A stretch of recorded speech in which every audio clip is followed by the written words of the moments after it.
Hi, Tony here for Lightwave Digital. And in this tutorial we're going to be looking at the Octane IPR preview window, so it's interactive preview window. I've just got this basic scene, it's one I've used before, and I've just wanted so I can kind of go through what all these settings are up here, the best I can anyway. So obviously reload, that stops the current render and it just makes a complete full reload of the actual scene.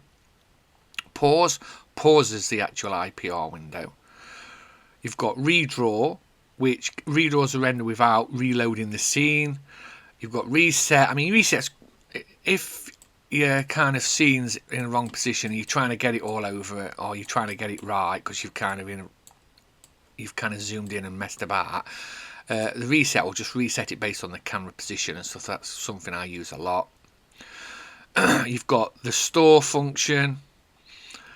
You've got clone function. The clone window, if you click wherever you're at, it'll literally clone that window, so you've got like a clone version of it and so on. You've got obviously a quick save of your IPR window with some of these settings and stuff. You've got your scene focus, autofocus, or you can disable it. I don't usually go in here that much. I actually use the function that I've set up in my camera target. You've got your camera settings here, perspective settings, or your target. The target's based on what you've clicked on and stuff. I mean, when you're in the actual camera setting itself, there is some shortcuts. So obviously right mouse, you can move about. I've got my middle mouse button set to zoom in and out, but you can also use Control and Alt. And like I said, I've gone right in now and I'm like, oh, I've got to zoom out, get it right. But again, just click reset, it will come back. So again, Control and Alt, while we're in this kind of camera view, you can use these settings as well. When you come into perspective view, again, you come into here, you've got your, I think it's, let me just remember how you do this. So Alt, and right mouse and left mouse click, sorry, is to rotate. I've got my middle mouse button, like I said, to zoom in and so on. And then if you hold Shift and Alt, that's going to let you just move it all around with your left mouse button as well. And then under target, that's literally the target of what option you're kind of on, what objects you're on. Do you know what I mean? It'll jump to that object by clicking and stuff through there as well. Close, obviously close the window. You've got the different kind of options. Let me just reset that. For the clay, all layers, so it's a background layer and there's your main layer. You've got your beauty pass. If you want to do different passes or load them in here, what you need to do is you need to come into your actual Octane Universal Material. When you come into it, and incidentally, if you don't know, if you hold Shift and click on any of the objects, it will go to their kind of texture and stuff, and it'll bring up the node editor. What I want to do is I want to go to the render target, open that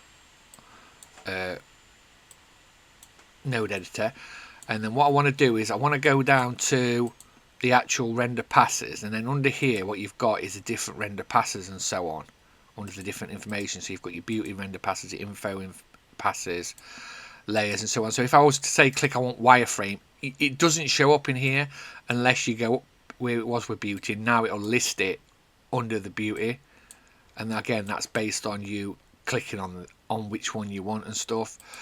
And again, on any of these, I mean, let's see, I've not really had a look at what they kind of look like. So shadow pass, and they're all on here, and again you can just come in and save them if you want, or you can set them up to when you render out, you can set them up so it'll render out that pass as well, and you've got the settings for it as well.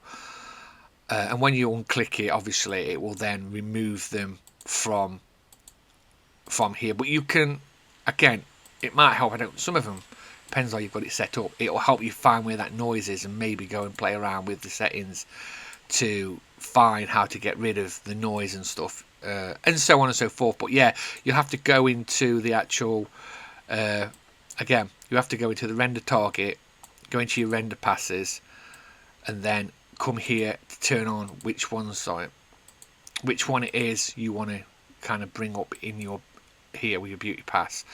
The HDR is it I or ILS? So you need Light Studio Pro, I think it's called, or HDR Light Studio Pro, which I used to have years ago, but I don't have it anymore. If it works with this Octane and the new Lightwave, I don't know. I have heard there's a few bugs, and so if you've got this and it's working, this is where you'll use it. So it makes it you can use the HDR Light Studio interactively with the IPR window, but I haven't got it as well.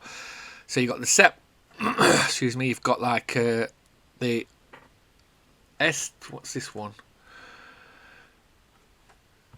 So SH ball, I've never really used that. As far as I know, it's to enable a shader ball function. Half res. So most people using Octane's got a decent-ish graphics card, but if not, or you've got a busy scene, clicking half res makes it about 4 times slower. But I don't need it in this scene. You've got your alpha. Stats tells you everything about the scene. Region. So region lets you choose the region, so you can move it where you want, or you can hold down control and choose a region as well.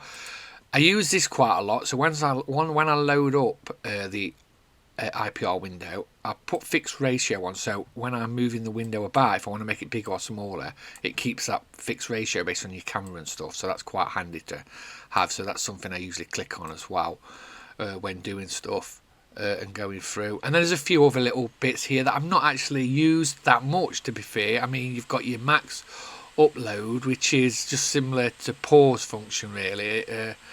I mean, I've not really used it that much.